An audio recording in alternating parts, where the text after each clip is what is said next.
വാർത്തയിലേക്കാണ്. കർണാടകയിലെ കൊപ്പളയിൽ വാഹനാപകടത്തിൽ 7 വയസ്സുകാരി ഉൾപ്പെടെ 4 പേർ മരിച്ചു. ശബരിമല ദർശനം കഴിഞ്ഞ് മടങ്ങുമ്പോഴായിരുന്നു അപകടം. ഇവർ യാത്ര ചെയ്ത വാഹനം നിർത്തിയിട്ട ലോറിക്ക് പിന്നിൽ ഇടിക്കുകയായിരുന്നു.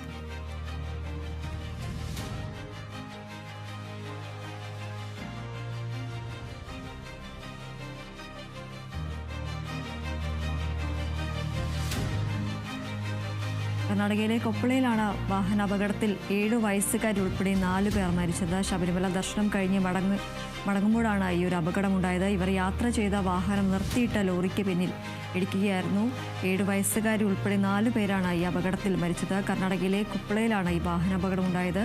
ശബരിമല ദർശനം കഴിഞ്ഞ് മടങ്ങുമ്പോഴാണ് അപകടമുണ്ടായത്. ഇവർ യാത്ര ചെയ്ത വാഹനം നിർത്തിയിട്ട ലോറിക്ക് പിന്നിൽ ഇടിക്കുകയായിരുന്നു.